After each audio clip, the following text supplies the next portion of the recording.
ఇప్పటి నాకు అర్థం కాలే. కాంగ్రెస్ వాళ్ళకు భయం ఏంటంటే వాళ్ళకి తురుకోలకు జోకుడు మొదలు పెట్టిరన్న, టోపులు పెట్టుకుని మొదలు పెట్టారు, పాకిస్తాన్ జోకుడు మొదలు పెట్టారు. నాకు గుర్తొస్తున్నా ఎందుకంటే నాకైతే అనవట్లేదన్న.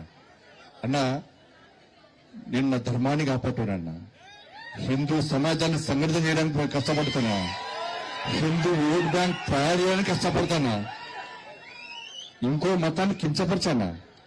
ఆ టోపీ పెట్టుకుని ఓట్లు అడిగే రోజు వస్తే నా తల నరుక్కుంటా చెప్పని టోపీ పెట్టుకున్నాను.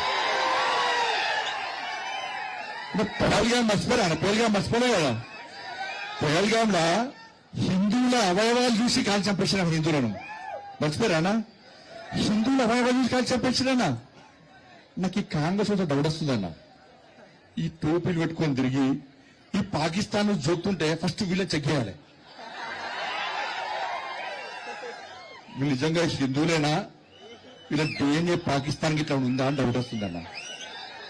చెక్ చేయాలా లేదా? చెక్ చేయాలి లేదా?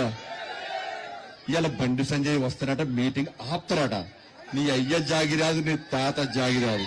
అరే కేసీఆర్ గడిలు బద్దలు కొట్టింది మనం, కేసీఆర్ మెడలు వంచింది మనం, కేసీఆర్ ఫామ్ హౌస్ కు పరిమితం చేసింది మనం. ఈ తెలంగాణ రాష్ట్రంలో ఎగిరాల్సిన కాషాయ జెండా ఎగరలేకపోయిందన్న బాధ అనిపిస్తుంది అన్న. మీ లేక ఓట్లే లేక మాకు ఇలా మూర్ఖుడు కేసీఆర్ అంటాడు అని కొడుకు ఇంకా మూర్ఖుడు, ఇంకా మూర్ఖుడు. ఈ మధ్య సింహండాలు నేర్చుకునేది జనతా గ్యారేజ్ జలా కొడుతున్నాడు. ఈరోజు అర్ధరాత్రి ఫోన్ చేస్తే ఫోన్ ఎత్తాడు. మీ అయ్యా ఆఫీస్ ఫామ్ హౌస్ ఏమైనా కావాలండి ఎప్పుడైనా?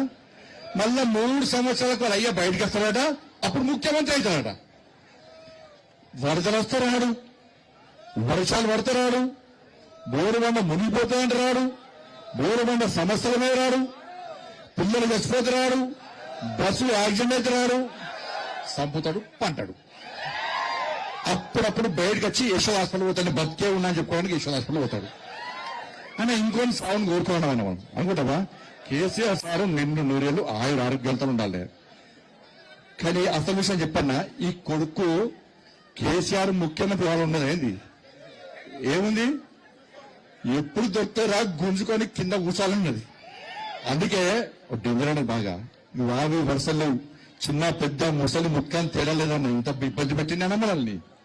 109 కేసులు పెట్టినాను మా మీద, ఒక్కొక్క జిల్లా అధ్యక్షుడు కేసులు పెట్టినానా, కార్యకర్తలుగా లాడ్ చార్జ్ చేసిందన్నా. అరే బీఆర్ఎస్ పాలనలో రైతులు చచ్చిపోతే పోయింది మనమన్నా,